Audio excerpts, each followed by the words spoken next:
Save me somehow.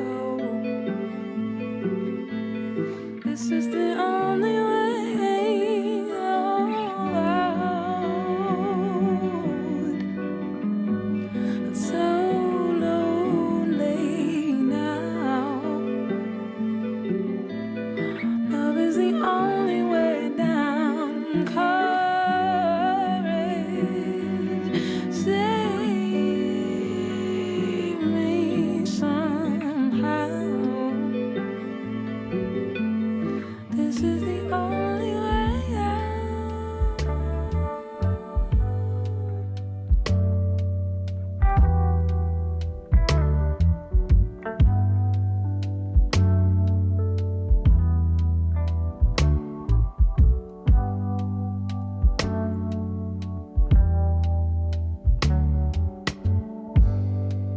And he's sweet, and he's careful, and the silence was born.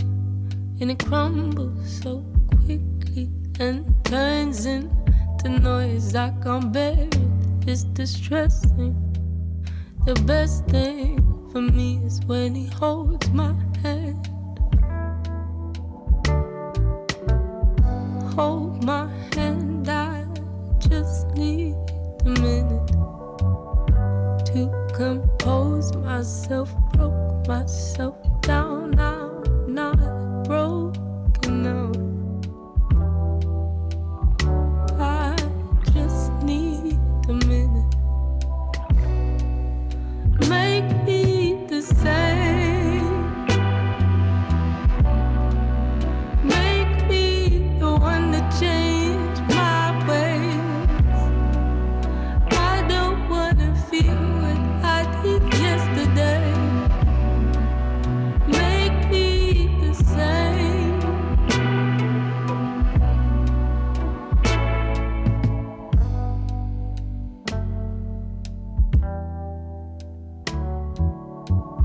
Change it, I can.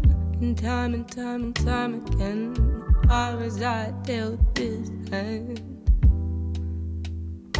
I could use a minute. I could use a minute. Self-destructive, what could this love do to make me alright, alright? For the happy couple, I could still use a couple.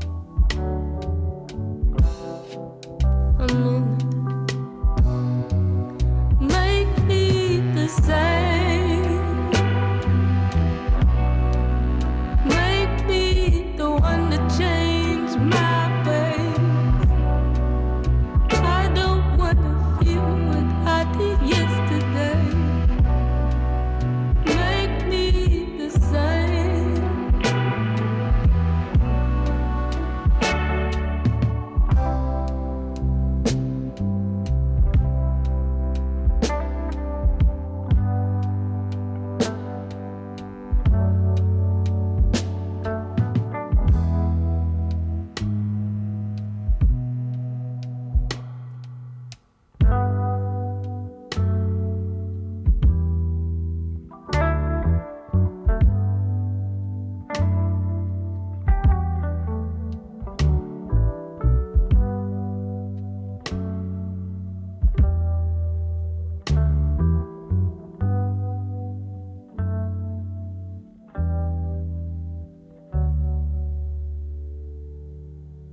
Buenas tardes, mi nombre es Isabel Grande, soy la directora de Casa del Lector y nada, les doy la bienvenida a la grabación de este podcast en directo, Locura Compartida.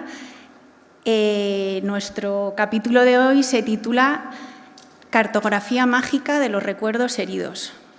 Es un título contundente que luego se lo ha puesto David, el autor, o sea que luego David nos contará por qué este título. Pues con esta actividad inauguramos la temporada en Casa del Lector. Va a ser un curso en el que lo sonoro, las actividades de ficción sonora van a tener un peso especial. Empezamos hoy, este fin de semana tenemos la representación de otra obra, Clásicos del Terror, también de ficción sonora, y en octubre comienza un curso anual impartido por Arantzazu Sanginés, que es actriz de voz y a la que dentro de unos minutos tendréis la oportunidad de escuchar, porque va a leer uno de los capítulos del libro, nuestro protagonista de hoy, La península de las casas vacías.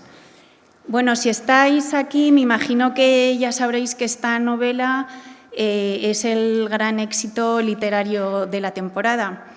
Allá por el mes de abril, cuando empezamos a planear esta actividad, iba por la 3ª edición y ahora mismo ya van por la 7ª edición. Así que, bueno, cuando nos decían en la editorial Siruela que esto iba a ser un super hit, pues bueno, aquí lo tenemos y hoy por hoy es una realidad. Bueno, voy a ser rápida porque os explico cómo vamos a hacer. Lo que es la entrevista, el podcast, va a durar unos 50 minutos. Previamente vamos a leer un fragmento de la novela y al final dejaremos unos minutos para que el público haga preguntas, pero esta parte ya no se graba y no se va a emitir en el podcast. Así que nada, os presento rápidamente a los protagonistas de hoy. Tenemos a Noemí Oliva, que es gestora cultural y actualmente es la coordinadora de arte del Club Matador, pero sobre todo hoy está aquí porque es psicóloga y la directora del podcast Locura Compartida. Le acompaña Mercedes Navío, psiquiatra y actualmente gerente asistencial de hospitales del Servicio Madrileño de Salud. Además, coordina la Oficina Regional de Salud Mental. En sus investigaciones, Mercedes ha intentado profundizar en fenómenos como la ansiedad, la depresión y el suicidio, siempre relacionando un acercamiento al sufrimiento del otro. Ha publicado el libro Felices los normales, memorias de una psiquiatra. Y ellas dos van a acompañar a David, el autor de La península de las casas vacías, y van a analizar un poco pues, a los personajes desde el punto de vista psicológico. Y bueno, nos ayudarán a entender mejor temas cruciales como son la herencia de la familia, el vacío, la memoria o las vivencias traumáticas. Así que ya sin más os dejo con Ofelia Grande, la directora de la editorial Siruela, que os va a presentar un poquito más a David y la novela. Muchas gracias.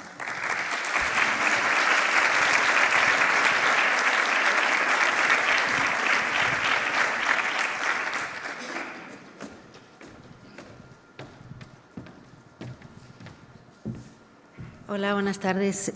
Sí, nos apellidamos igual, somos hermanas, nos dedicamos a lo mismo casi. Bueno, soy Ofelia Grande, directora de Siruela y feliz y orgullosa editora de La península de las casas vacías. Recordaba con David hace un ratito, cuando en el mes de marzo publicamos el libro y tuvimos en la editorial una comida con libreros para presentarlo. Pues ya les dijimos en aquel momento a los libreros, igual que se lo dijimos a Isabel y a Noemí, este libro de verdad va a explotar, y lo decíamos en marzo. Lo decíamos en marzo cuando este libro todavía acababa de nacer. Pero bueno, si de algo nos sirven muchos años de experiencia como editores, es para saber, no siempre acertamos, pero ya bastantes veces, para saber cuándo un libro huele a éxito. Y cuando digo huele a éxito no me refiero solamente al éxito comercial, que por supuesto también, y que no es un éxito despreciable en absoluto. Me refiero a esos libros que calan en los lectores, esos libros que cumplen el sueño de cualquier editor, que son libros que tienen críticas maravillosas, que los lectores los disfrutan, los comentan, los recomiendan, que los libreros los adoran, que los periodistas y los medios están encantados de entrevistar a su autor. Y eso se va viendo crecer como una ola, empieza como una pequeña olita y acaba como un tsunami, y David está en ello ahora.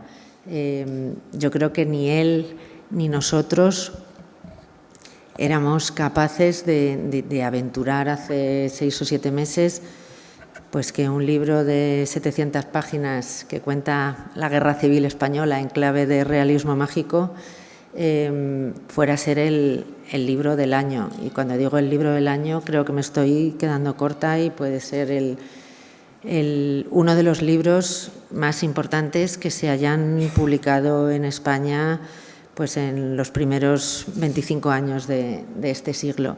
No es que lo diga yo, que soy la editora y soy sospechosa, lo dicen los medios, lo dicen las personas que saben de esto, lo dicen los críticos literarios, lo dicen los libreros y lo dicen sobre todo los lectores, que están absolutamente entregados al libro de David. Bien, es cierto también que hay una parte del éxito de todos los libros que no depende solo del libro, depende del autor, y hay autores que lo hacen fácil. Y David, lo vais a conocer ahora los que no habéis tenido todavía la ocasión de conocerlo, veréis cómo es un autor que se hace querer, y esa es la verdad. No ha perdido ni un ápice de su humildad y de su de su aspecto un poco de niño, desbordado un poco a lo mejor por el éxito de su libro, y lo que deseamos de verdad es que David siga escribiendo y que eso que tiene no lo pierda nunca. Así que gracias, Noemí, por tu interés en hacer esto.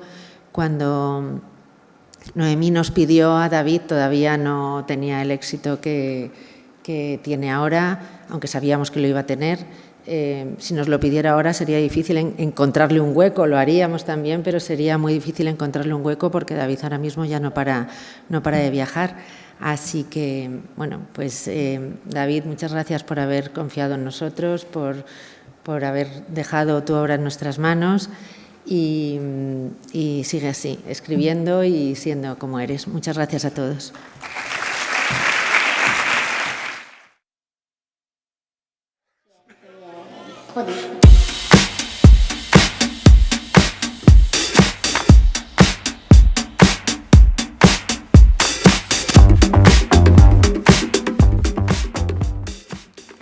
Bueno, bienvenidos a todos los cómplices de Locura Compartida. Muchísimas gracias por estar aquí.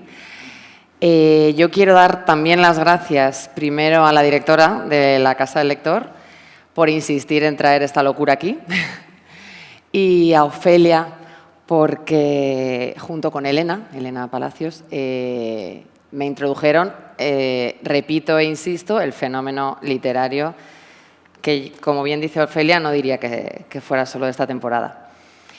Él es autor de La península de las casas vacías. Además de autor, es un personaje más como narrador. Y vamos a entrar a analizar la novela con Mercedes Navío.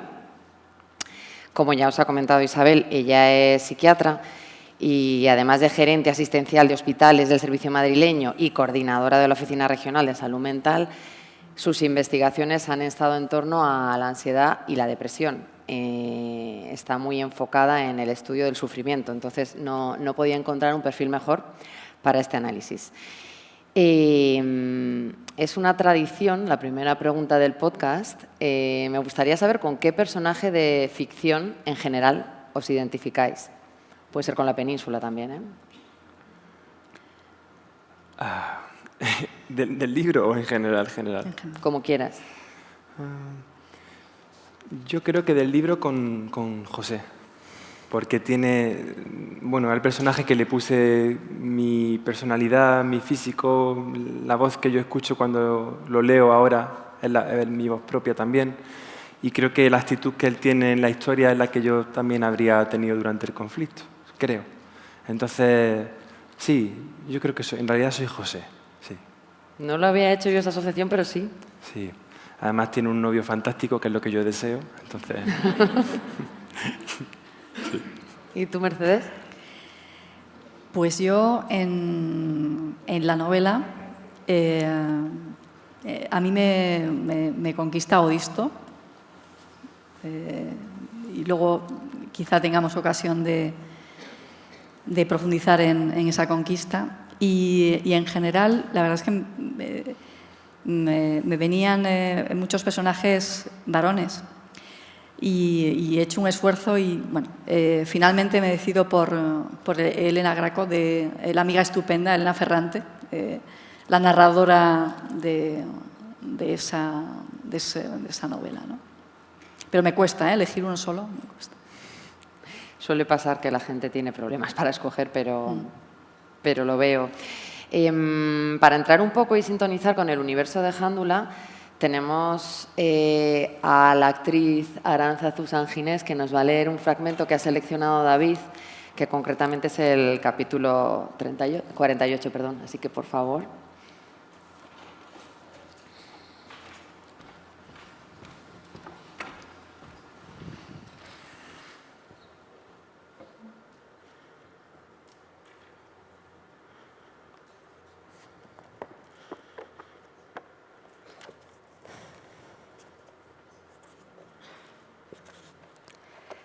Los 8 braseros.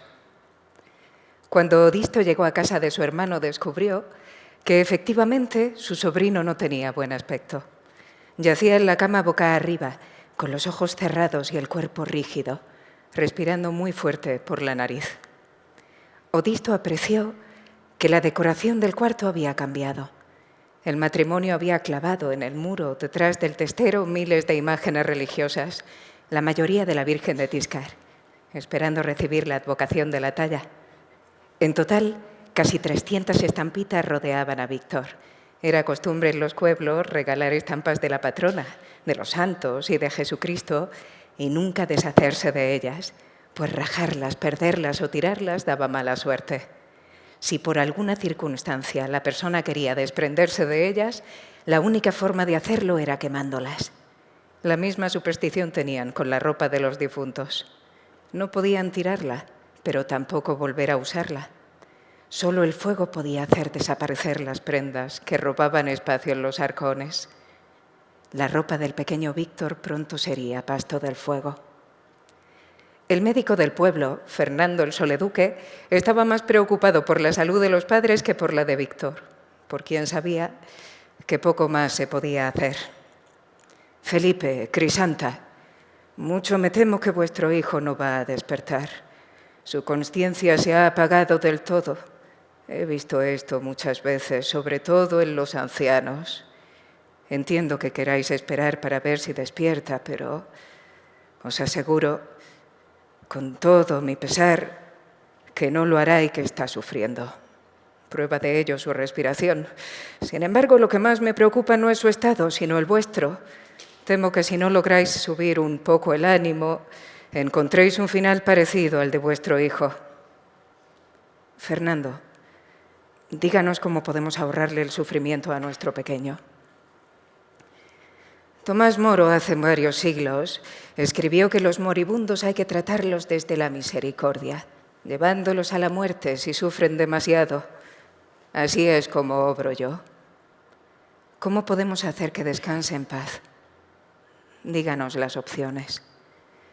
Son varias. El ayuno, el veneno, el puñal o el brasero. La primera consiste en privarlo de alimento. En la segunda se le administra un veneno fatídico. En la tercera opción, un puñal fino le cortaría el pulso. Y en la cuarta... Creo que estáis al tanto, ¿verdad? De entre todos los sistemas eutanásicos disponibles hace casi un siglo, la familia eligió la muerte del brasero. Les pareció la menos agresiva. Al día siguiente, una vez reunidos todos bajo el mismo techo, procedieron con el rito. Vaciaron de muebles y de decoración la habitación y depositaron al pequeño en el centro. Se aseguraron de que la única ventana estaba cerrada, la persiana de esparto desenrollada y las contraventanas selladas. Finalmente, pusieron alrededor del joven 8 braseros con las ascuas de la gran hoguera que había ardido durante toda la noche, con la cama de Víctor, su ropa, sus juguetes y la medallita donde llevaba escrito el nombre. Los braseros llenarían la habitación de monóxido de carbono y asfixiarían al pequeño. 8 braseros, 4 a cada lado. Se despidieron de él, primero los menos allegados y luego los padres, con el latido del corazón cada vez más lento. Cerraron la puerta del dormitorio y pusieron una toalla a modo de burlete para sellar la rendija que quedaba entre la madera y el suelo, por donde podría escaparse el monóxido. El gas tardó media hora en llenar la habitación y 4 minutos más en arrebatarle el soplo de vida a Víctor. Lo dejaron descansar 1 hora más y lo envolvieron en una sábana. Lo enterraron en su huerto bajo la endrina de ramas caídas, el árbol que daba los frutos más azules de la comarca. A la noche, el médico volvió apurado a casa del fallecido Víctor con los resultados del análisis de bilis que había hecho a los padres del pequeño. Felipe, Crisanta, siento mucho lo de vuestro pequeño, pero mi deber ahora es para con los vivos y vuestro estado me preocupa. Sufrís el mal de la melancolía. La bilis negra se ha acumulado en vuestro corazón. Si lográis remontar el ánimo, el mal se irá. Confío en que así sea. De lo contrario, vuestros corazones se detendrán para siempre. Animaos, por favor. Felipe le dio las gracias. Tuvo que escribírselo en un papel ya que no tenía fuerzas para hablar. Cada minuto del día la pareja había envejecido 1/3 de año. Felipe se miró una sola vez en el agua de un barreño y se sonrió, pues pensaba que estaba viendo el rostro de Dios, un viejo con el cansancio de llevar miles de años vivo. Después pidió a sus familiares que los acostaran, que querían descansar. No podían ni tenerse en pie, física y anímicamente. Pasaron de tener 40 a 80 años en solo una tarde. Subieron al matrimonio al dormitorio y lo metieron en la cama con todo el cuidado del mundo. Odisto, que apenas reconocía a su hermano, abandonó el cortijo y volvió a su campo. No podía creerse que aquel matrimonio fuera el mismo que el día anterior había variado con tanto brío, aquel que bromeaba junto a los suyos en el almuerzo en mitad del Tajo. Temía que Felipe y su mujer fueran a morir. Rezó las oraciones a medias y estropeadas que conocía y pidió al cielo que su familia dejara de menguar. A última hora de la noche, antes de cerrar los ojos, Odisto se preguntó si quería menos a su mujer fallecida de lo que aquel matrimonio había querido a su hijo, porque aunque la tristeza era descomunal, el cuerpo de Odisto no se había avejentado tanto, a pesar de los muchos entierros a su alrededor. ¿Por qué a mí no se me ha acumulado la bilis negra?, preguntaría un día al médico. Porque usted es el hombre más fuerte de todo este libro y resulta un buen ejemplo de campesino, que todo lo sufre y aguanta. No se preocupe, Odisto.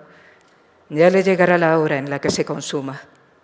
Si le sirve de consuelo, a todos nos va a llegar. Hemos comenzado a matarnos entre nosotros mismos. ¿Qué futuro nos podría esperar? Tome mucha leche de burra, boniatos y achicoria y haga por donde para convencerse de que la muerte ha de ser solo el principio de algo más. Eso le respondería. Antes de salir el sol, las pulsaciones del matrimonio se habían extinguido.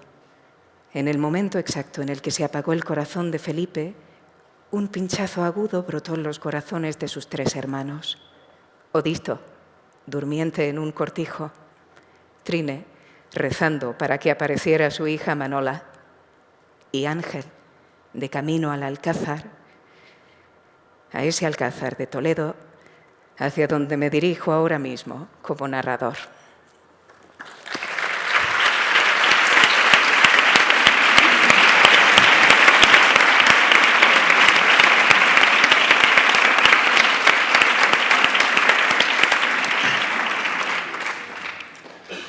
Bueno, aquí el narrador. El libro a mí me parece que es una pieza infinita, inagotable, desde su proceso de creación, que fueron 15 años, 5 manuscritos diferentes. Más o menos. El contexto histórico que, bueno, yo diría que hace mella hasta la actualidad que vivimos. Y al final es la historia de una familia, ¿no? Con todos esos conflictos de menor y mayor envergadura. Yo he tenido la sensación, leyéndolo, que hay páginas que te abren como una rendija que te lleva a conflictos propios y estamos bien alejados del contexto, pero a mí me ha hecho pensar en cosas personales. Me resulta muy complejo elegir un tema y os voy a poner a prueba a los dos. Si tuvierais que elegir un tema, ¿cuál elegiríais? Mercedes.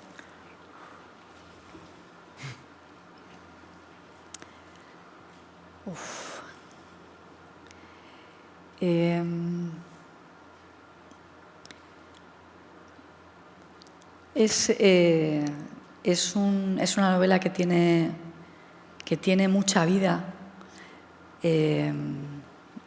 mucha luz, pero de la que emerge, porque la luz siempre emerge, de una gran destrucción, ¿no? Y yo creo que es una metáfora de ese dolor inmenso que representa la destrucción y de esa capacidad de creación, incluso desde las destrucciones más absolutamente extendidas, ¿no? Me salía la palabra totalitarias, pero está tan connotado que creo que pierde la especificidad de lo que la literatura nos da, ¿no? Frente a otras disciplinas. Para mí es una gran emergencia de luz en base a una destrucción tan grande, ¿no? La de la guerra civil. Coincido, porque si no, no habría elegido como cierre del libro el texto de Ayala, en el que se llama Diálogo de dos muertos, en el que dos muertos hablan bajo tierra y se dice el uno al otro, ya está, esto era todo, y el otro sí, y aquí vamos a estar para siempre metidos en la tierra, y el otro sí. Y están como, pues vaya, no sé, qué poco sentido ha tenido todo lo que hemos hecho.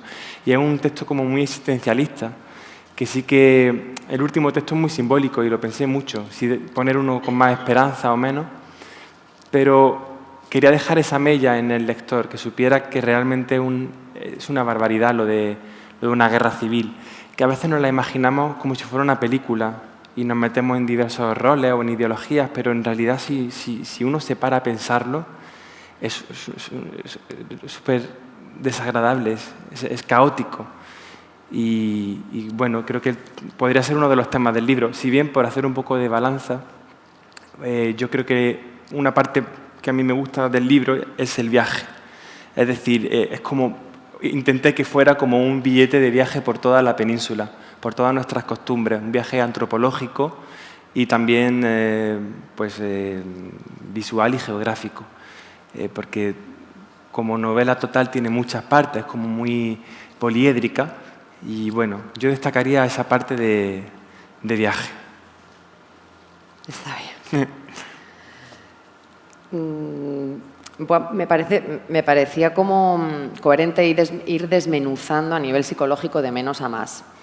Entonces sí que se parte de una familia que trabaja en el campo, que tiene una gran pérdida inicialmente, que es la madre, y luego se va complicando más cuando los miembros van atravesando esa guerra cada uno con un destino diferente. Y quería pedirle a Mercedes, de primeras, que nos hiciera una buena y clara diferenciación de lo que es un duelo, ¿no?, que sucede ante situaciones normales, que diríamos que es lo que le sucede a la familia la familia de Odisto cuando María desaparece, y lo que es un estrés postraumático, es decir, qué sucede cuando estás expuesto a un suceso muy traumático. Bueno, en un duelo, esto va a resultar también prosaico, pero voy a intentar hacerlo de manera escueta. En un duelo hay una pérdida significativa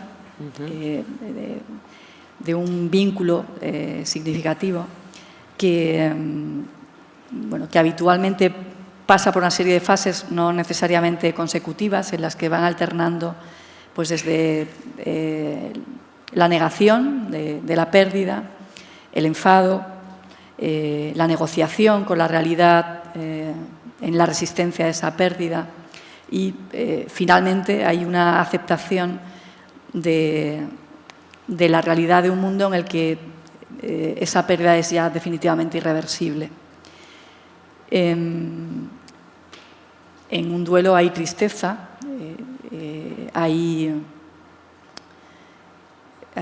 o puede haber una cierta disminución clara de la capacidad de disfrute. Y bueno, pues los tiempos de elaboración de duelos pueden diferir. En ocasiones, como los psiquiatras llamamos, esos duelos se complican y se convierten en lo que llamamos duelos patológicos, en donde ya podríamos decir que esa pérdida se ha convertido en una enfermedad mental, habitualmente en la melancolía. Freud decía que en el duelo hay una pérdida de un objeto amoroso, un objeto en un sentido psicoanalítico, no una cosificación de la persona. Y en la melancolía lo que hay es un vaciamiento de la persona, del sujeto, del yo, de la persona que queda, ¿no? En la experiencia traumática lo que sucede es que se rompen los puentes que todos nosotros, todos los seres humanos tenemos con nosotros mismos, con los otros y con nuestra idea del mundo como un lugar seguro y consentido. Todos los días, todos nosotros salimos de casa con dos ilusiones, que son ilusiones, lo que pasa es que tienen una gran verosimilitud.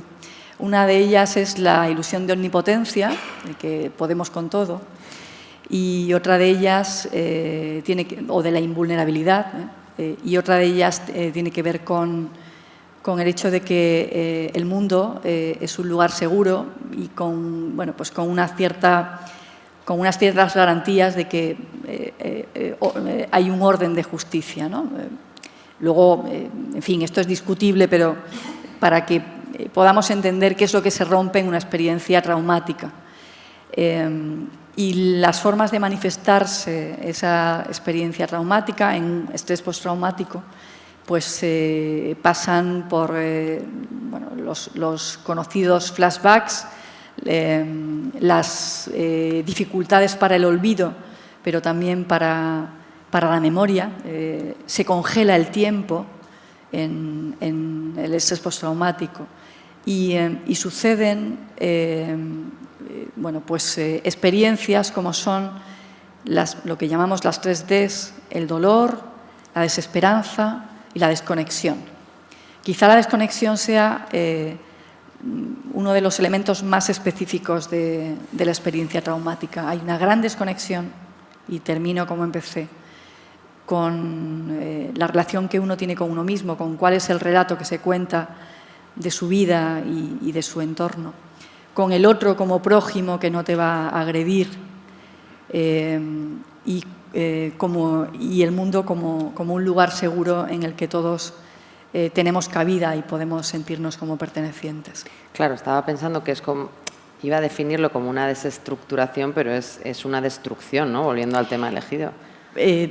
Puede llegar a ser, la experiencia traumática tiene, lógicamente, graduaciones y puede llegar a suponer la muerte psíquica de un ser humano, incluso aunque la vida biológica continúe. Vamos a bajar un poco el nivel. David, me genera mucha curiosidad cómo has creado los personajes, porque yo sé que todo esto parte de unas discusiones que tuviste con tu abuelo y que también has echado mano de muchos testimonios reales, sí. Pero hay ficción. Sí, hay mucha ficción. cuando tenía 19 años, mi abuelo me contaba historias sobre la guerra y yo no quería que se perdieran cuando él no estuviera. Entonces las trabasaba el papel. Y quería hacer como un Macondo íbero, como de escribir esos lazos familiares bajo cierto halo onírico. Y cogí no lo he traído hoy, pero bueno, cogí una cartulina, una A2, y hice un mapa con todos mis familiares, pero les cambié los lazos sanguíneos, no quería que se reconocieran. Entonces en la novela el personaje de María Ángela es mi hermana y en la novela es hermana de mi propia madre, entonces los lazos están totalmente difuminados. Pero eso me ayudó a mí a ponerle rostro a cada uno de esos personajes. En la familia hay 40 miembros principales, pero hay casi unos 60, 70, también incluyendo algunos más secundarios, y todos pertenecen a un rostro de un tío segundo, tío abuelo, incluso a lo mejor vecinos que son como familia en los pueblos. Y eso me ayudó a construir el personaje. Pero dudo que mis familiares se reconozcan. Mi padre se enfadó el otro día porque su personaje lo meto en un zulo. ¿Sabéis? Estos zulos de la guerra civil que luego se quedaban 20 años ahí metidos. Y me dijo, hombre, pero haberme dado más protagonismo, otra cosa. Y digo, es que tampoco pensé, no es nada personal. Me ayudó mucho a mí. Y luego, la imaginación tiene a lo mejor un personaje más tímido, pues hace otro que sea un poco más extrovertido, para que haya un abanico amplio de toda la sociedad, porque yo sí que quería partir de lo individual para llegar a lo universal, es decir, que cualquiera se pueda reconocer en alguno de esos personajes. Y bueno, como también han sido tantos años, al final el abanico se ha ido haciendo solo. Probablemente el primer manuscrito los personajes se parecían más, pero luego van cogiendo personalidades diferentes. Sí. O sea que no hay ninguno inventado de cero. De cero, no. Incluso no. Hay uno en el pueblo que es el que causa más problemas y hasta una semana antes de publicar tenía su nombre verdadero. Pero me dijo el cronista del pueblo que lo cambiara. Y entonces, el personaje se llama Venancio, pero en la vida real empezaba por V y se parecía mucho a Venancio. Pero yo no puedo decirlo, hombre, el señor ya está más que muerto. Pero sus bisnietos a lo mejor podían, porque lo que ocurrió sí que era verdad, ¿no? Como era lo único polémico, pues le cambié el nombre. Pero sí, inventados desde cero muy pocos, porque los que no vienen de mi familia son personajes reales. Escritores, pintores, políticos, que tampoco me lo he inventado yo, así que muy pocos, la verdad. Hay un capítulo, el 95, que es uno de mis favoritos, y quiero recuperar dos enunciados. Se llama Las heridas futuras y, esto es tuyo. Quizás deberíamos considerar medir a los vivos por sus heridas futuras. Existen las heridas ajenas, es decir, la reproducción de la herida de un ser querido en un cuerpo distinto, como un holograma, con el mismo dolor pero sin sufrir desgaste físico. Y ahora ya vamos al trauma, volvemos. Es un tema muy extenso y muy complejo, pero sí que me gustaría que hablásemos un poco a nivel individual, que luego vamos a ir más allá, pero poco a poco. Bueno, antes me he puesto muy intensa y aunque yo me considero no me considero, en fin, soy una triste, soy una psiquiatra, digamos que con un cierto tono melancólico. Pero lo primero que quería decir en relación con esto, y habiendo hablado antes del impacto que puede tener una experiencia traumática, también tenemos mucha capacidad, los seres humanos, para sobreponernos a esas experiencias. Decía Boris Cyrulnik, que es un neuropsiquiatra francés que tuvo una experiencia en la infancia en plena Segunda Guerra Mundial y también en relación con el Holocausto y perdió a sus padres, ¿no? Decía que toda adversidad es una herida que se escribe en nuestra historia, pero no es un destino. No tiene por qué ser un destino. Y en este sentido, y hablando inicialmente de la experiencia traumática individual y de cómo esta experiencia puede tener pues una cierta traslación en los otros, ¿no? Pues, bueno, a mí me interesaba no perder de vista esa percepción más esperanzada de la experiencia traumática, porque son muchas las experiencias de superación, afortunadamente, del trauma, ¿no? Y en relación a lo que decías acerca del cuerpo o los cuerpos, hay autores de la experiencia traumática que dicen que el cuerpo siempre lleva la cuenta. La experiencia traumática, entre otras características, supone o puede suponer en muchos casos la pérdida de la palabra, la pérdida de la expresión. Y yo creo que la literatura y esta novela es una celebración de la recuperación de la palabra como potencial sanador también de la experiencia traumática. Tanto en la más individual, y muchas personas han podido elaborar esa experiencia escribiendo, como con carácter colectivo, y si queréis luego podemos hablar de ello, ¿no? Pero sí. bueno, eso me sugería lo que me proponías, Noemí, en relación con esto. En off habíamos hablado, Mercedes y yo, de que, y yo supongo que os habrá pasado a todos los que habéis leído La Península, que hay un momento de dolor que ha calado más que otros, muchos. Y Mercedes y yo coincidíamos en uno, y es un poco el desenlace de Martina. El muérdago al que se ve sometida la lleva como una especie de invisibilidad y como una especie de limbo. Y hablando con Mercedes me hacía una comparación que me gustó y funciona como una especie de metáfora de esas personas que se quedan instaladas en los traumas. Y me gustaría que hablásemos un poco de esto. A mí me parece que es una metáfora muy potente, la del muérdago, en relación con esas situaciones en las que se pierde todo hasta la invisibilidad, ¿no? Y podríamos hacer la conexión con lo que decía antes, ¿no? Con la muerte psíquica. Hablábamos también de los hundidos y los salvados y de cómo las víctimas, las grandes víctimas de las guerras, en este caso, y de la guerra civil, ¿no? Tienen la completa privación de la posibilidad de hablar, de manifestarse, y llegan a poder explorarse realmente como desaparecidas, ¿no? Y en este sentido, decía Primo Levi que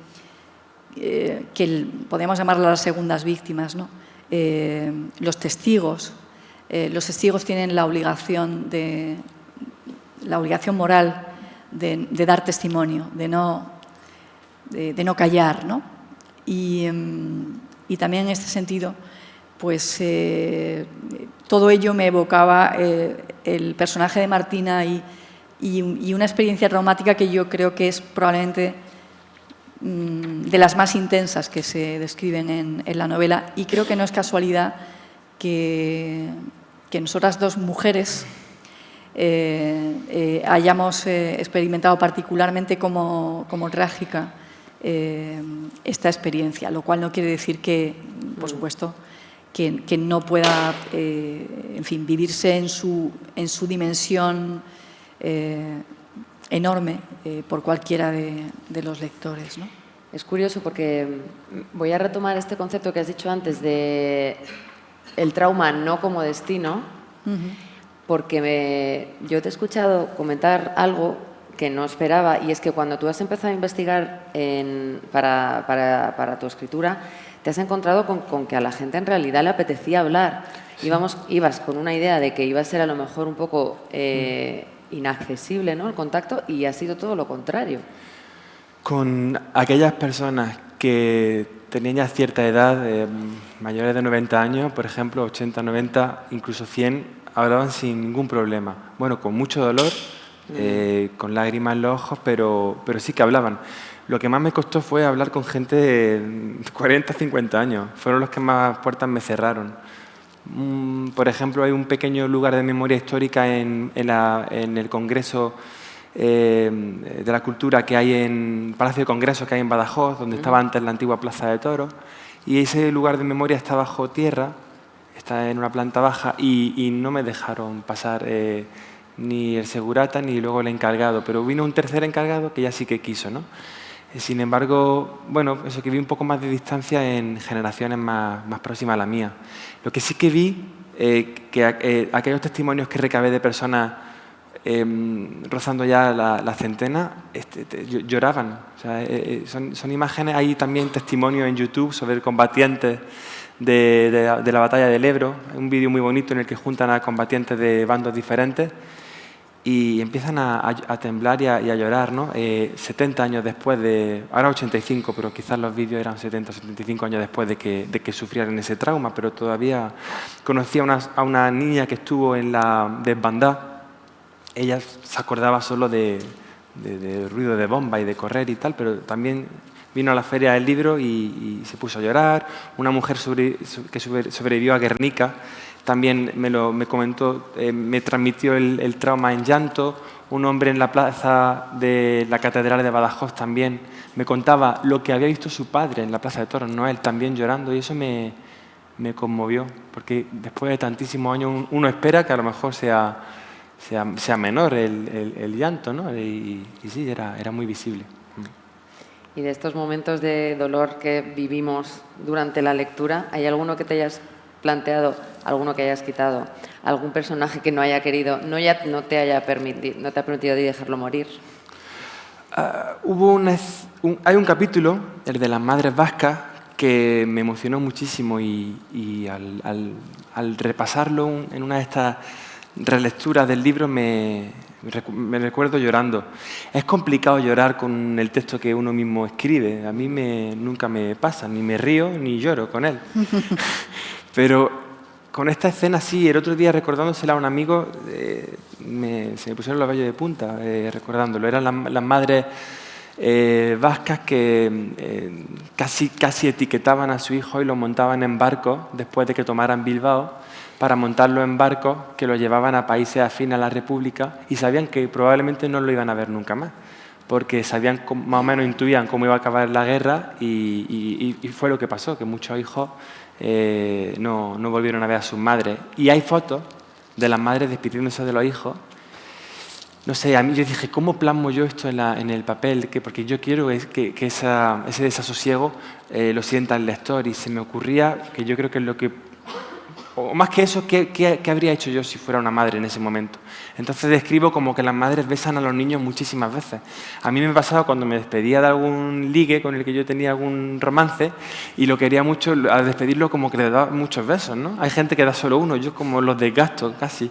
Y entonces dije, las madres vascas a lo mejor hicieron eso también con su hijo. Pero esa escena me transmitía mucha angustia. Creo que de todas es la que más dolor Bueno, que lloré, y no lloré con esa y con el final también. Pero no es algo que suele pasar, tengo entendido.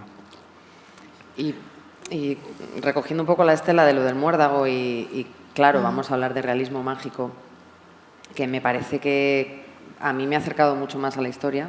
Me parece que el efecto que creo que inicialmente querías conmigo sí ha funcionado.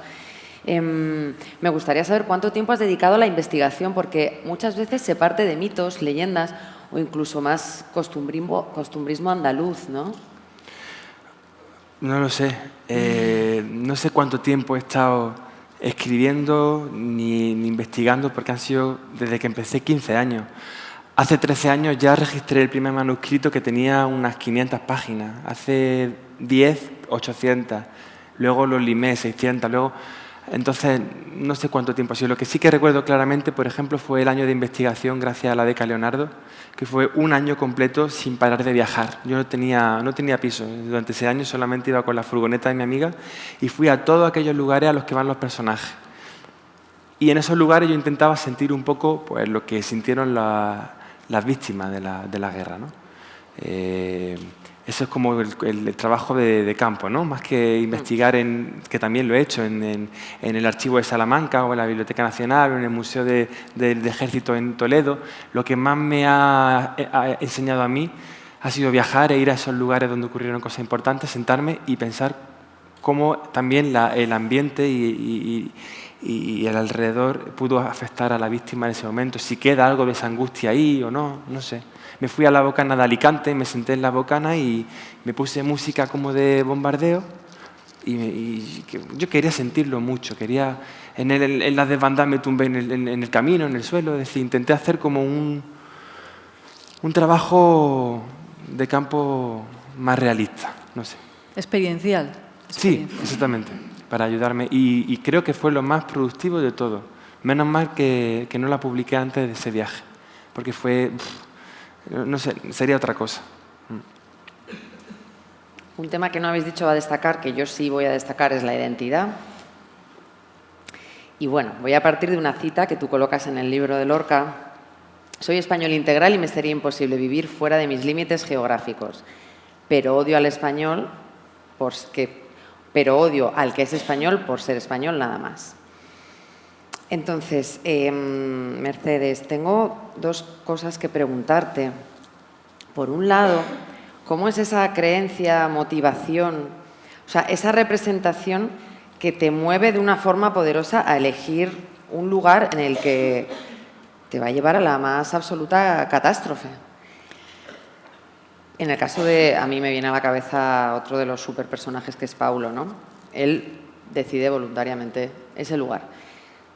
Y después, también pensando en él, cómo se vuelve a construir una nueva identidad después de vivir esas experiencias tan extremas. Bueno, yo me voy a poner aquí un poco existencialista. Bueno, primero, creo que era Ortega quien decía que las ideas se tienen y en las creencias se está. Y en las creencias en un sentido no necesariamente confesional, o sea, secular. En las creencias, en la memoria, en aquello que nos dota de identidad. Esta es una opinión, esto que voy a dar ahora es una opinión, y no categórica. Yo creo que en situaciones como las que se vivieron en aquel momento, hubo, por una parte, en algunas personas mucho de idealización, creo que particularmente en las más jóvenes en aquel momento, pero no necesariamente, tampoco soy una historiadora y esto, insisto, es exclusivamente mi opinión. Pero por cómo luego algunas de esas personas de los dos bandos hicieron una vuelta atrás, una desescalada, podríamos decir una autocrítica en relación con hasta aquel punto algunas ideas se habían llegado a convertirse en una tentación absolutista, ¿no? que es en lo que radica la barbarie. Los psicoanalistas eso lo dicen bien. El problema no es la concepción de lo bueno o malo que cada cual tenga. El problema es la tentación absolutista que se tenga en relación a una idea, ¿no? Y yo creo que eso sucedió, aparte de muchas dinámicas de chivo expiatorio que también se dieron, ¿no? Y luego, en las acciones-reacción, otro fenómeno que los psiquiatras también conocemos bien, que es la identificación con el agresor. En la identificación con el agresor hay muchas víctimas que se convierten en victimarios y entran en una vorágine como la destrucción que se produjo en la guerra, ¿no? ¿Cómo se reconstruye después de una experiencia como esa? Pues algunos se quedan en la negación, otros mantienen pues esa identificación con el agresor, más allá, porque el lugar de víctima es un lugar del que habitualmente intentamos escapar, salvo cuando entramos en la deriva del victimismo, que es otra forma narcisista de no elaborar la experiencia traumática. Las tentaciones o los posibles extravíos en la elaboración de la experiencia traumática pueden ser la fantasía de la venganza, pueden ser incluso la fantasía del perdón. Con esto no digo que el perdón no sea algo que tengamos o que queramos o a lo que podamos aspirar, pero dicen los expertos en trauma que la condición sine qua non para transitar de la experiencia de víctima a la experiencia de superviviente es llorar la pérdida, poder llorar la pérdida. Y eso, a veces, una vida solo no es necesario. Y eso también me evocaba, escuchando a David, cómo en esta generación se ha podido escribir un libro como este, con una distancia temporal que no tengo que subrayar y también con una distancia de estilo que no es la de la retórica, que es la del pensamiento, perdón, que es la del, en este caso, la del realismo mágico, ¿no? Y que yo creo que humildemente como lectora voraz es también un acierto porque introduce esa distancia necesaria junto al narrador absolutamente libérrimo. Es verdad que David escribe muy bien el desgaste y le he preguntado, y quiero que lo comparta también con vosotros, que están muy bien retratados a nivel psicológico los personajes, que se había investigado mucho esa parte, ¿no?, al crearlos. Y, bueno, no sé, en Ángeles, por ejemplo, ¿no?, que escribes como rostro serio, ojos errantes, inconsistencia de su discurso, o hay otras dos líneas ahí. Los hombres no hablan con nadie ni responden, tampoco se dirigen a un lugar concreto, simplemente vagan por los campos castellanos, absortos y con el alma quebrada. Y claro, tú me decías que al final es que te has puesto en su lugar, ¿no? Sí. También es cierto que tampoco, cuando escribo, no me observo mucho. Estos análisis me parecen muy interesantes, pero yo los descubro ahora también, a la par que vosotros. Por ejemplo, el análisis sobre Martina, que ya lo leeréis, es cierto que es una personificación de lo que es un trauma. Y no lo sabía, simplemente lo escribí así, pero ahora pensándolo digo, es que es cierto, ¿no? Entonces, bueno, no sé, también antes de escribir el libro, no, durante la escritura, leí mucha literatura sobre la guerra para ver cómo trataban el conflicto escritores, por ejemplo, de la década de los 50, que eran más próximos a la guerra, escritores de final de siglo, cómo lo retrató el cine, desde el documental. Al final, esos constructos psicológicos como que se van interiorizando, van saliendo solos. Entonces no lo estudié, no estudié nada de psicología para hacer el libro, pero bueno, me puse mucho en el lugar de esas personas y intenté pensar cómo lo sufrieron. Otra cosa es que en mi pueblo, en Quesada, el tiempo ha pasado mucho más lento. Si lo visitáis algún día, veréis que tiene dejes como de un pueblo del año 30, 40, todavía se mantienen. Yo, cuando paso ahí una tarde, la tarde se me hace eterna, cosa que en Madrid ya ni te das cuenta, ¿no? Y en cuestión de personalidad se parece mucho también a el carácter del pueblo. Al final es un pueblo rural, ¿no? Entonces el carácter del hombre, de la mujer rural, ha evolucionado mucho menos que a lo mejor el que estamos acostumbrados a las grandes ciudades. Entonces, hacer esos perfiles psicológicos tampoco me costó demasiado trabajo porque los veía en mis familiares. Sí. Sí, no, a mí me sorprendía leyéndolo, ¿no? Incluso cuando, no sé, tú lo tienes muy a mano, pero yo investigo mucho, en plan síntomas, y era como... Sí, a veces también decía, digo, madre mía, a lo mejor voy a desarrollar como una bipolaridad o algo. Porque como tienes tantas personas en la cabeza, son 600 personajes los que hay en total. Bueno, personas que se nombran y luego cuando yo cuando bajo y hablo con Franco, con Unamuno, ya es como una cosa ahí metaliteraria extraña.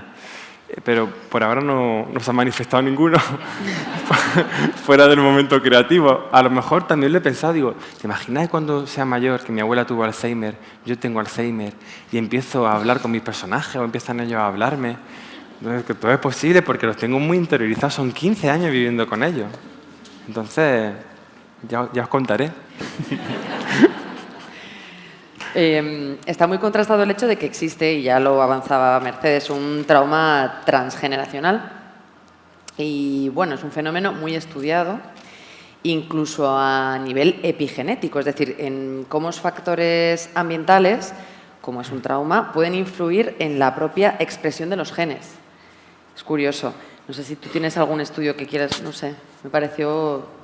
En ese sentido, tanto en la literatura más psicoterapéutica, vamos a llamarla, en donde había una mayor tradición de cómo un trauma no elaborado, precisamente por esa expresión que bueno, es muy usada en literatura del trauma, pero que me parece también metafórica, ¿no? La que mencionaba previamente de que el cuerpo siempre lleva la cuenta, ¿no? Y que todo aquello que no es expresado queda de alguna forma con una expresión que podríamos llamar psicosomática, ¿no? Y cómo en las siguientes generaciones decían de una forma no fácilmente explicable, podría haber emergencias de esa experiencia no expresada, ¿no? Y se ha visto efectivamente que en epigenética hay una reducción en la expresión genética, incluso la vivencia y fíjate aquí más en el caso de las mujeres y de los embarazos y de las experiencias traumáticas en los contextos de embarazo y de cómo, bueno, esto es bastante más prosaico, no me quiero salir de la novela, pero de cómo los óvulos, la expresión epigenética de los óvulos de la tercera generación recogen expresiones no voy a decir de la cuarta, pero vamos, pero sí de la tercera. Esto es lo que le decía antes a David, ¿no? Y casi que me estoy aquí enfadando conmigo misma, porque decía Jung que a veces vemos la luz entrar por la ventana y la llamamos polvo. Entonces, hablar de óvulos y de epigenética en un contexto literario como este, pues me parece un poquito de sacrilegio. Yo creo que está muy encajado, porque yo quería preguntarle a David en ese sentido, que eres cuarta generación. Por parte de padre, tercera. Mi abuelo estuvo en la guerra. O sea que María Ángeles es la madre de tu abuelo. María Ángeles es mi hermana. No, perdón, sí, pero... Ángeles. ¿Cómo? O sea, el personaje... ¿El personaje? El embarazo. Lo decía por los embarazos... Ángeles, perdona. Lo decía por el embarazo traumático, claro. Ángeles es, en el libro, Sí. la madre de mi abuelo. Claro. Sí. Me cuesta hasta a mí, ¿eh? Claro, entonces, eso ahí voy. Pero Sí. yo, en mi caso, no sé, no he estado expuesta a alguien que me cortara, o en mi familia se vivió más de forma más lejana porque yo, por cuestión de edad. Tú sí. ¿Tú crees que te ha calado de alguna manera? El que mi abuelo me contara... Sí, a nivel generacional, ¿no? Analizando cómo continúa a través de las generaciones. Sí, claro, ese fue el germen del libro. Yo quería que la memoria de mi abuelo no muriera. Y yo soy también, como tú has dicho antes, que te siento un poco triste y soy muy melancólico también. Yo creo que tengo esa bilis negra que decía Barton, de la melancolía ahí acumulada. Pero sí, yo en casi todas las historias que escribo, en las novelas anteriores y en las que vendrán, tiene siempre un papel fundamental el tiempo perdido, lo que ya no se puede recuperar. Ese espejo roto, no digo mucho más, pero hay un espejo roto muy simbólico que cuelga a día de hoy en la huerta de mi familia, que refleja un poco también lo del tiempo perdido. Hay un relato, por ejemplo, de James Joyce, el de los muertos, que empieza por una fiesta entre varias familias burguesas, pero acaba con una hoja, una reflexión precisamente sobre eso, ¿no? Que también enlaza con el último texto de Ayala sobre nuestra caducidad y el ser consciente de esa caducidad pues desarrolla cierto existencialismo y desarrolla cierta melancolía y hace que tú quieras que no muera y que todo continúe el legado. Y bueno, pues mi forma de continuar con algún legado era esa. Yo, por ejemplo, no voy a tener hijos, porque bueno, por muchas cosas, pero no voy a tenerlo. Eso nunca se sabe, David. Nunca se sabe. No hay madera por aquí para la pata. Bueno, nunca se sabe, pero creo que no y tampoco quiero. Pero sí que este libro era mi manera también como de prolongar cosas familiares en el tiempo y que me sobrevivieran a mí, ¿no? Sí, yo creo que enlaza con lo que me has dicho. Y bueno, ese gran personaje, a quien lo haya leído, es ese cariño que le tenemos y bueno, es como una admiración, un amor a Odisto. En el fragmento que nos ha leído Aránzazu, se destaca su fortaleza, pero yo destacaría su bondad. Sí. Y no sé si es intencional que él va sorteando la guerra un poco como si fuera su moneda de cambio, ¿no? No sé. Sí, el personaje principal, que se basa en la vivencia de mi bisabuelo, pero carácter, forma de ser físico en mi abuelo materno, el que me contaba la historia, era un hombre muy noble y que yo quería que fuera excesivamente noble, ¿no? Yo me propuse que no cogiera un arma en toda la novela, pero va a estar en muchísimas batallas y en muchos momentos muy delicados en los que simplemente por defenderte tenías que coger muchas veces, agarrar un fusil.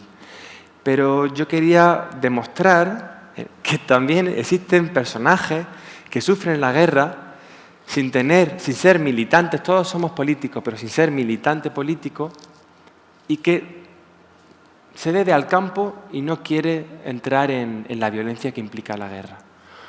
Luego uno reflexiona y digo, también no me gusta tampoco estas ideas pacifistas porque cuando vive el conflicto luego todo cambia. Porque si van a entrar unos señores en mi casa y van a violar a mi madre y a mi hermana o las van a matar, pues me voy a defender, ¿no? Entonces no es tan simple. Yo desde esta época pues puedo ensalzar las virtudes del pacifismo, pero luego hay que verse uno en ese lugar. Pero quería que Odisto más o menos pudiera realizarlo, ¿no? Que se empeñara en no coger un arma. Y bueno, ya veréis si lo consiguió o no, quienes no lo hayáis leído todavía. ¿Y cuánto te ha complicado la vida la ficción histórica? Porque hablas desde Unamuno hasta Franco. ¿Te sientas a hablar con él un rato? Mucho, fue un calentamiento de cabeza, porque yo también tengo un poco un TOC, luego hablamos por si me lo puedes solucionar. ¿Algún truco? Ya somos dos. Sí. Pues tengo muchos TOCs, pero entre todos ellos tengo uno literario que está bien, lo vais a ver como algo bueno, pero a mí me desgasta, y es que, bueno, soy muy obsesivo y quiero que lo que cuento, pues que sea verdad o que sea verosímil. Entonces llega a tanto esa obsesión que, por ejemplo, cuando describen los pacenses que después de la masacre de Badajoz caía la sangre por una calle, yo me metí en Google Maps y puse ese trayecto en bicicleta, porque si lo pones en bicicleta te dice si hay desnivel, para ver si es verdad que pudiera correr la sangre por ahí. Y no contento con eso, fui a Badajoz y me tumbé en la calle esa y vi si había desnivel o no. Y efectivamente yo dije, bueno, por aquí podría correr la sangre, ¿no? Entonces, aparte de esa obsesión, porque todo encaje, narrar toda una guerra con tantas batallas es muy complicado. Necesitas tener mucho hilo en tu cabeza, muchos cajones abiertos mentales, y el narrador me permitió hacerlo. Gracias a Dios que ese narrador apareció y me sentí muy libre de poder comunicarme con vosotros y deciros, mira, que el asedio de la Virgen de la Cabeza os lo voy a contar ya. Porque es que si os lo cuento cuando toca, se va a mezclar con el otro asedio y no os vais a enterar, ¿no? O la batalla del Ebro la voy a contar solo como si hubiera ocurrido durante un día.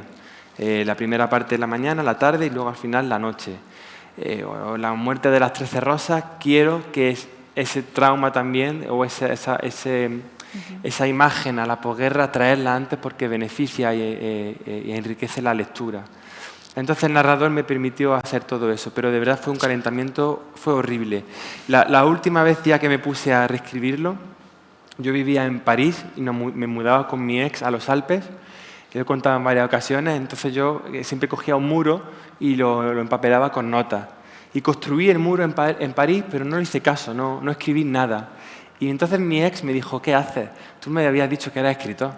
Y yo le decía, estoy estructurando, déjame que estoy estructurando. Y verdaderamente me ponía delante del muro y simplemente me tiraba un día mirándolo y a lo mejor al final del día ponía 1937 y ya está. Era como ya he encajado una pieza de este rompecabezas, ¿no? Y bueno, eso. Y muchas personas me dicen, si no hubiera sido con una editorial como Siruela, ¿la habrías publicado? Y yo me mantuve muy firme en que no, quería que se publicara muy bien. Pero también temía últimamente que nunca la publicara, porque ya estaba cansado. El viaje por Iberia de la beca Leonardo me dio la motivación de volver a ponerme a ello. Pero era un cansancio de decir, pero Franco en el 37, ¿qué era? ¿Cabo? Era generalísimo ya, general a secas. Y mira, eso no es tan fácil, ¿eh? ¿Dónde miras tú eso? Porque ahí se daban los títulos, los grados subían eso como la espuma. Y que era... Pero yo quería saber exactamente cuál era cada uno, ¿sabes? Un rollo. Pero mereció la pena y yo, por lo menos, estoy contento con el resultado, pero sí que había parte de sufrimiento, ¿no? Sí. Hay una pregunta de cierre que voy a adaptar un poco a cada uno. Mercedes, si pudieras elegir alguno de los personajes de la novela para hacer una especie de terapia con él. Una especie de terapia.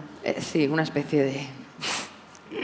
A ver, si la paciente fuera yo, hubiera elegido indudablemente a Odisto, porque su estoicismo es...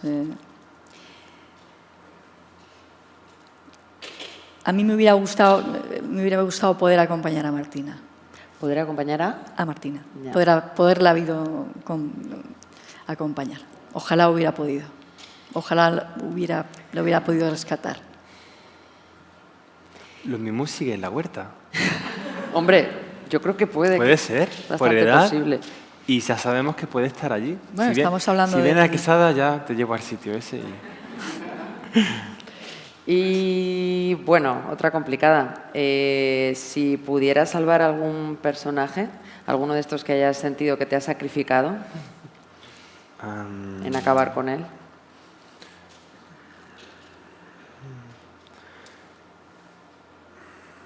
¿Te dije alguno? No sé, no me acuerdo. No. No, están todos bien así. Estoy contento con el que sabéis que son 40 personajes principales, sobrevive solo uno, no digo quién. A mí incluso a veces me cuesta saber cuál. Os doy un consejo, si vais a empezar el libro desde cero, leed con mucha atención el prólogo, porque el prólogo son solo 2 páginas, pero muy importante, que se os quede bastante ahí en la memoria, porque comprenderéis el final mejor. Pero salvar, pues probablemente también Martina, porque de todas las muertes, es la que, si antes os he dicho que es complicado llorar, es complicado que te dé miedo. Y hay una escena, cuando el niño ciego la ve, que a mí esa me da miedo. O sea, no sé, pienso en esa escena y digo, qué desagradable. Entonces quizás podría haber hecho que no sufriera tanto. Pero yo creo que el sufrimiento en este libro es bueno porque hace catarsis con el lector y hace que conecte más con la historia y que pueda luego afilar su curiosidad para investigar qué es lo que pasó y es necesario. Entonces lo dejaría tal y como está. Bueno, yo ya ahora sí que voy a terminar. No sé si vosotros tenéis alguna cita con la que os hayáis quedado y queráis compartir. Yo tengo una, os dejo que lo penséis. Yo he hecho un pequeño nombre para... O sea, me parece que hay píldoras ingeniosas que van así a lo largo de toda la novela. Y yo me quedo con este diálogo entre 2 hermanos, la mayor Ángeles y el pequeño Gonzalo. Y él le dice, hermana, echo de menos a papá. Gonzalo, hecho se escribe sin H. ¿Y cómo sabes que lo he dicho con H si es muda? Porque cuando hablas suelo imaginarme las palabras escritas en la mente. Me ocurre por pasar más tiempo dentro de mí que fuera. Y sí, todos lo echamos de menos. No sé, ¿tú también tienes alguna? A ver, a mí me gustan muchísimo los comienzos de los capítulos. Yo creo que las citas están fantásticamente elegidas, a mi juicio, y el cierre también. Y después de haber hablado con David, pues, y haberle confesado que me hubiera gustado, en fin, que el narrador nos hubiera contado otro final para Odisto. Él me ha dicho, caballero, vamos a dar un paseo. Y bueno, pues yo me quedo con la vuelta de ese paseo que es este pedazo de novela. Muchas gracias. Yo tengo una en mente, ¿me deja el libro?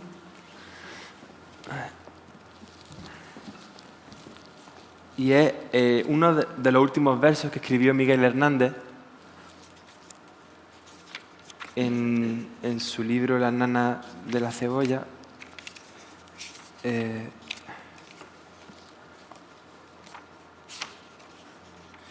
¿Dónde está? Aquí. Esto cuando yo lo leí fue casi al final de entregar el manuscrito a la editorial, pero no sé, fue como si me hablara Miguel, porque además de todos los poetas e intelectuales que utilizo como personaje, quizás Miguel es al que más cariño le tengo y para mí era el poeta del pueblo, ¿no?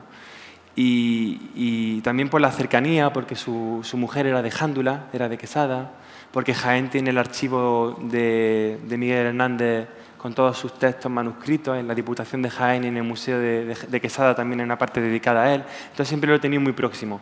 Y dice así, fijaros si no es casualidad, últimos versos que escribe, lo llama Canción Última y dice, pintada, no vacía, pintada está mi casa del color de las grandes pasiones y desgracias. Entonces a mí se me ocurrió que si alguna vez hacía una segunda parte que se llamara La península de las casas pintadas. Lo que pasa es que lo que viene después tampoco es para pintar la casa. Entonces, por ahora, pues se queda así con esa frase y me pareció como si se hubiera comunicado conmigo, no sé, como si nos hubiéramos estrechado la mano en ese momento al descubrir yo ese verso.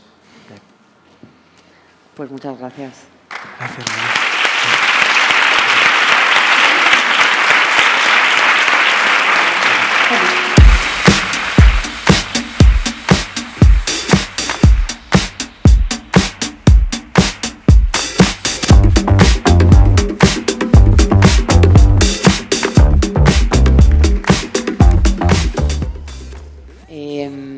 Ya que tenéis aquí a Mercedes y a David, por favor, aprovechad si queréis hacer alguna pregunta.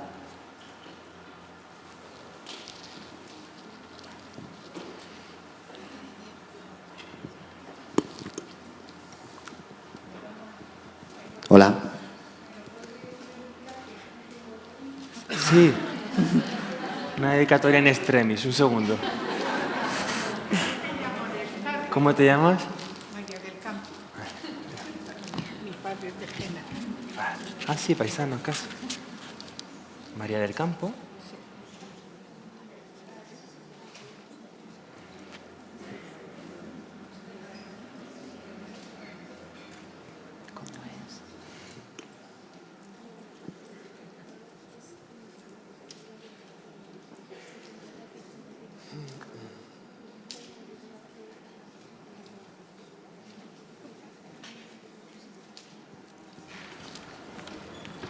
Dale, ya está. In extremis. Hola. Hola, ¿qué tal? Bien. Bueno, muchas gracias por la charla tan bonita e interesante. Y a ver si me hago entender. A mí me gusta mucho la idea esta de los recuerdos heridos, tan mágica como que es real, como habéis hablado de los estudios, ¿no? De cómo un trauma puede transmitirse en las generaciones con su explicación en la epigenética y todo. Y bueno, supongo que no lo supongo, los traumas tienen su cura, su manera de curarse, y quería lanzar o preguntar a ti, David, y también saber tu opinión, Mercedes, si bueno, además, con la idea de que, claro, David, 3 generaciones, pues tú estás en este punto de haber heredado esta sensibilidad al trauma.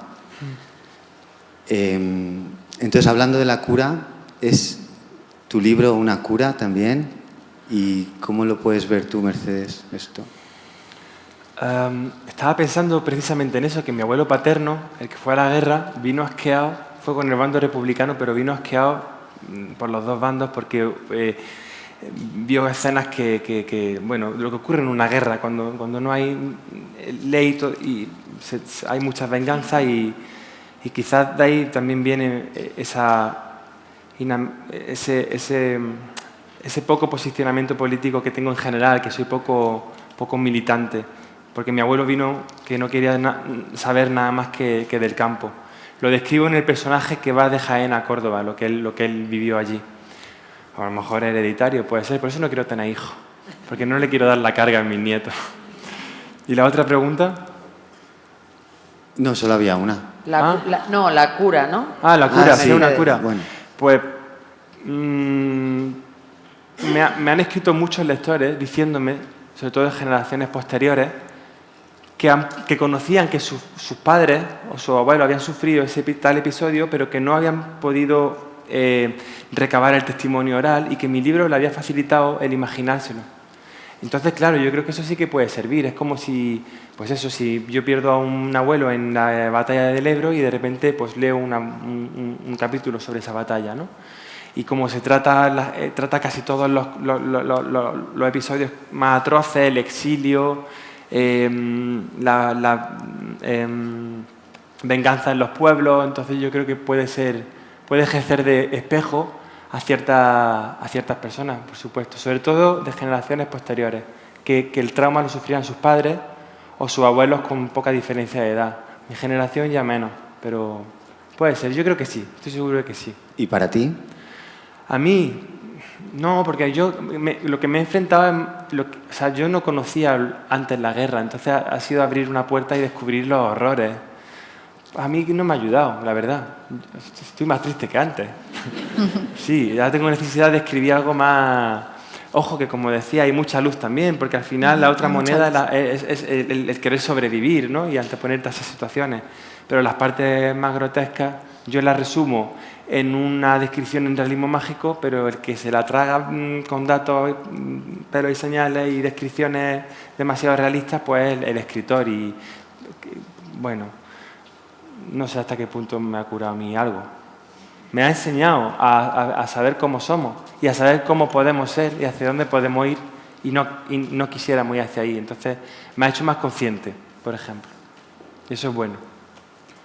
Yo sí creo en la capacidad de la literatura de alumbrar verdad, de reconstruir y de colocarnos en un lugar diferente en relación con qué historia nos contamos y, en el caso de una experiencia traumática, cómo nos contamos esa historia, cómo nos adueñamos de ella, cómo la resignificamos, cómo podemos construir un nuevo sentido. Y no digo que esa sea la finalidad de la literatura, pero sí creo que alumbra esa verdad, que tiene esa bondad y que nos permite mirarnos y mirar, al menos en la tradición cervantina melancólica de la que hablábamos antes.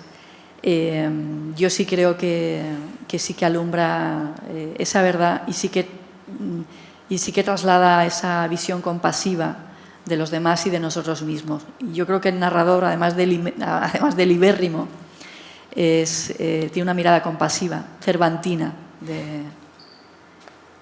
de la condición humana, de los seres humanos. Esta también es una opinión personal.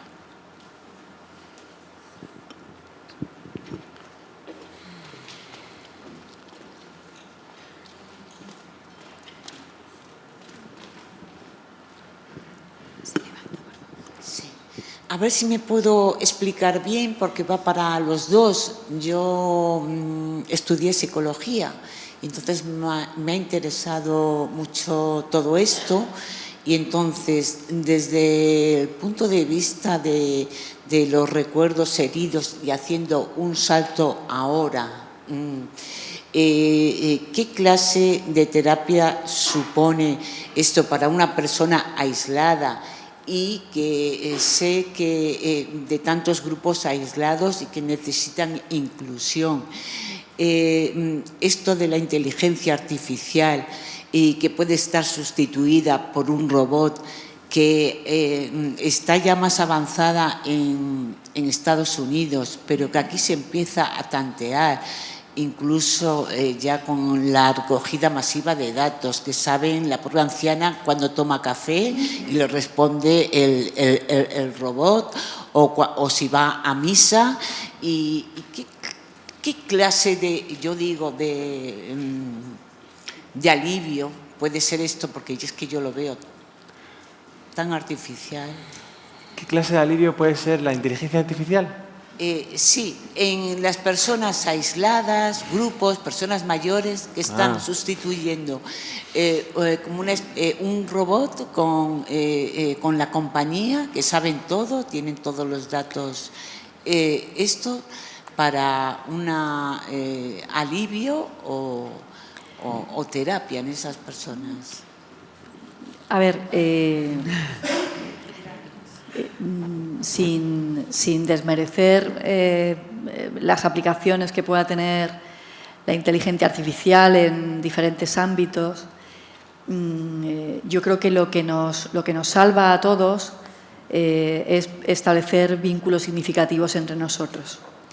Y eso pues lo encontramos tanto en el ámbito familiar o amistoso, como también en la lectura. Yo creo que cuando leemos mejoramos la comunicación con nosotros mismos, nos podemos pensar de forma diferente y establecemos una relación íntima con otro ser humano al que quizá no llegamos a conocer nunca o porque pertenezcan a otro tiempo o porque estén en otro espacio, pero en donde se produce ese vínculo singular y significativo también y que es una comunicación efectiva, tanto la del autor que escribe como la del lector que lee. Así que, en resumidas cuentas, en cuanto a la inteligencia artificial, no voy a ser categórica y creo que es fundamental para sentirnos salvados, partícipes y pertenecientes, establecer vínculos significativos con los demás y que eso nos hace poder hablarnos a nosotros mismos también de forma diferente. Espero haber respondido al menos en parte. Sí, levántate. Sí. Bueno, pues yo básicamente voy a agradecer a todos, a vosotras por la organización, en este caso, de esta reunión, y a David, el autor, pues por la obra que ha creado. Creo que el libro, precisamente, hablo en primera persona, lógicamente, logra conectar con unas emociones que ni de lejos creo que la inteligencia artificial en un futuro pueda llegar siquiera a intuir. Pero es cierto que en el futuro, pues a medida que avanzan los tiempos y que la tecnología se va a imponer, queramos o no, pues seguirá haciendo falta artesanos de las emociones que sigan tocándonos la fibra. Y creo sinceramente que el libro, y sé que queda súper pelota y creo que es el momento de hacerlo y que tenemos que reconocer a la gente el trabajo bien hecho, porque para decirnos lo mal que lo hacemos ya tenemos a 45.000 personas detrás para hacerlo. Decirte, David, que creo que el libro funciona redondo, no solamente por el ritmo, por esos capítulos cortos, por ese encaje de piezas que nos traslada de un sitio a otro de la geografía, pero siempre muy visual. Pero sobre todo creo que lo que hace tu libro, por lo menos lo que ha hecho en mí, es dibujar esa zona de dudas que tenemos todos los seres humanos. Es decir, yo creo que decía Bertrand Russell que el problema del mundo es que los inteligentes están llenos de dudas y que los estúpidos están completamente seguros. Entonces yo creo que una persona es básicamente el manejo de sus contradicciones, porque las personas que están completamente seguras de algo, por un lado o por otro, mal rollo. Entonces, ese área de definición de las contradicciones de las personas en un conflicto como el del civil, en la Guerra Civil Española, que además, siendo un conflicto ideológico, se diluyó básicamente en un conflicto personal entre personas que no tenían nada ideológicamente, sino que vivían en el mismo pueblo y que al final había rencillas personales muchas veces, aparte de los frentes de guerra. Entonces, de verdad, agradecerte la escritura del libro. No me cansaré de hacerlo, de recomendarlo a mis conocidos. Hacía mucho tiempo que yo no... Me ha pasado con 2 libros en los últimos años, el tuyo y otro más, el de Alay de Ventura, Entre los rotos, que conectan directamente con la emoción de una manera brutal. Entonces, simplemente quería agradecértelo y esperar que la próxima novela pues también siga siendo un artesano de las emociones. De verdad, muchas gracias. Gracias a ti.